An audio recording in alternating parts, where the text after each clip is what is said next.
My travels are taking me deeper into the interior of New South Wales, Australia. The landscape has become decidedly more rural, with open fields and grazing ranges. It's wonderfully peaceful, and you never know what you might come across as you go. Hope I didn't spook 'em. The road turns from paved to dirt as I enter the area known as the Bunga Valley Basin, the home to Jenbrook Farm. This low-lying wetland area has not suffered from the sustained drought conditions that plague most of the country in recent years. In fact, they've already seen some 43 inches of rainfall this season. These are perfect conditions for the type of tree I'm looking for, the tea tree. Particularly, I'm in search of the botanical species Melaleuca alternifolia, which loves the marshy, humid climate that naturally exists here.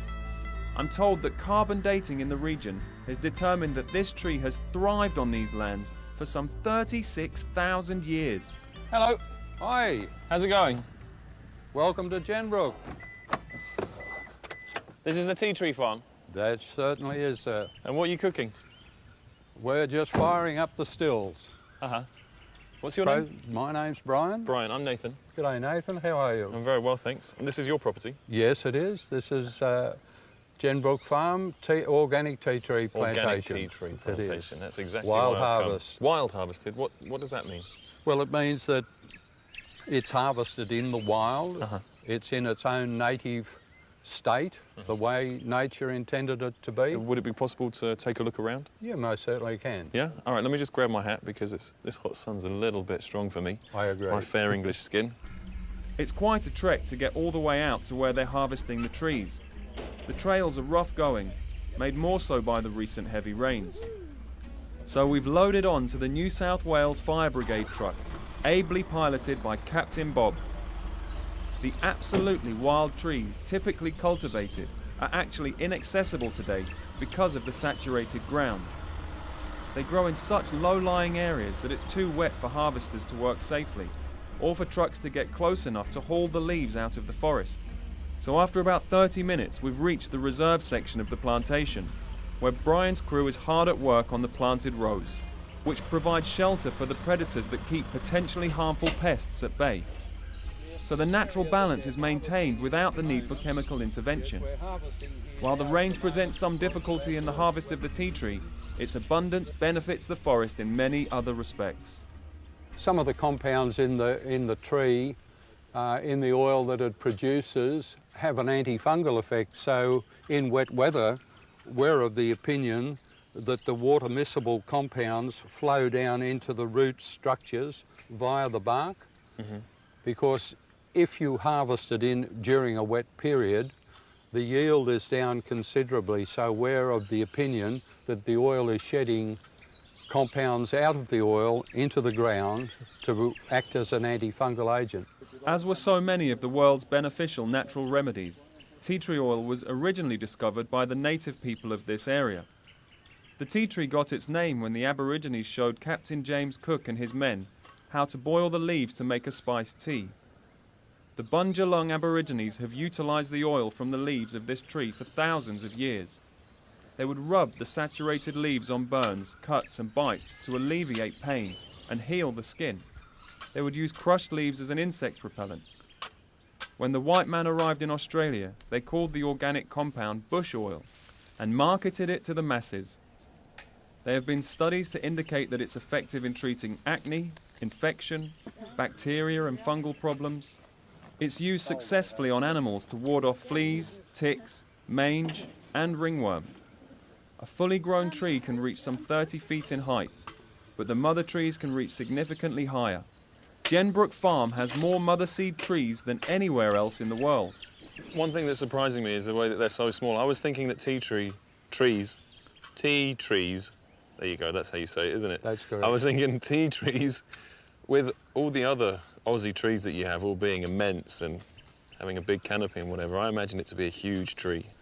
No, they appear to bonsai. There's a mother tree, a seed tree that we've left there, and these will be harvested again in another 12 to 18 months. So another tree is going to grow out of this? That's right, it will recoppice it, and the foliage and the stem will grow from around the base of that stump.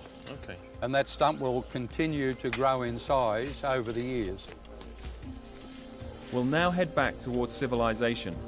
I'm eager to see how they go about extracting the essential oil from the tea tree leaves and process it for different applications. So we're bumping our way back to the compound, where Bryan has promised to show me just how it's done. Deb and Michael are hard at work loading today's harvest into the Jenbrook Farm stills in order to begin the process of organic tea tree oil extraction. But before we get started, I want to introduce you to a couple of my new friends. So these are wallabies, pretty-faced wallabies, smaller versions of the kangaroo. They're quite sweet, aren't they?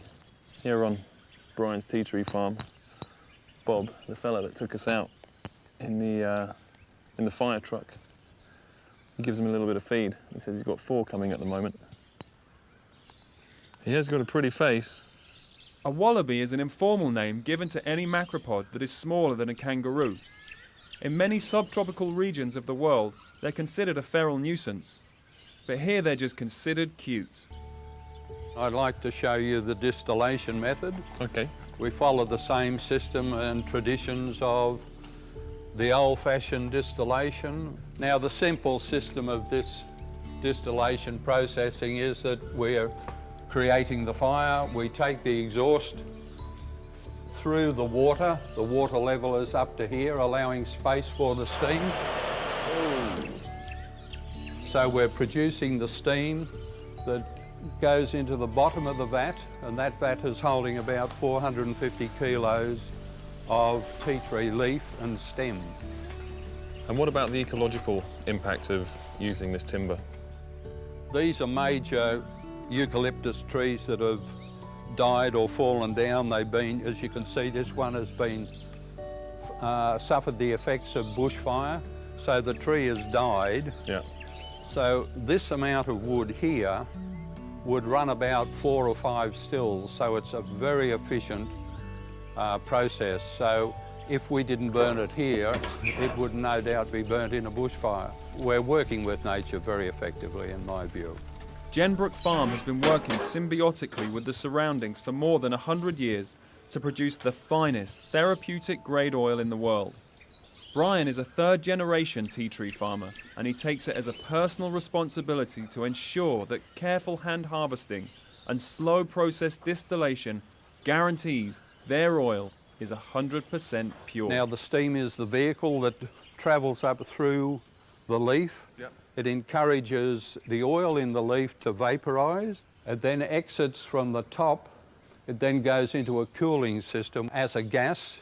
It is then condensed through that cold water in stainless, and it then goes into a settling pot in the room at the back of the building. Now, I've taken a sample of the condensed water returning into the settling pot. The oil being lighter than the water is floating on the top, so that's pure 100% organic tea tree oil. If you have a wound, an injury, you mentioned you had a mosquito bite, I've got a few. great. It would be great on there. All right, thank you. Immediate relief. Yeah. Wow, that is tea tree oil. I'm going to stink of it for weeks. Bryan and I are headed now for his manufacturing plant in Korakai. This is where Jenbrook Farm tests its oil for quality, then bottles much of it for delivery to retailers in its pure form.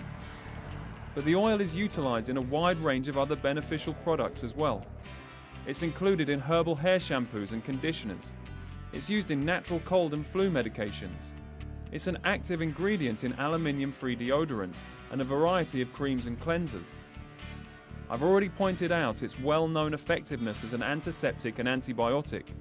I've just learned that organic tea tree oil contains more than 100 separate compounds, which makes it nearly impossible for infectious bacteria to develop a resistance to it. A liability for many of today's cheaper, petroleum-based simple compounds that are designed to fight infection. Well, thank you very much, Bryan. You're very welcome. It's been a pleasure. To have had you all day. Apart from the mosquitoes. Bye. Bye-bye.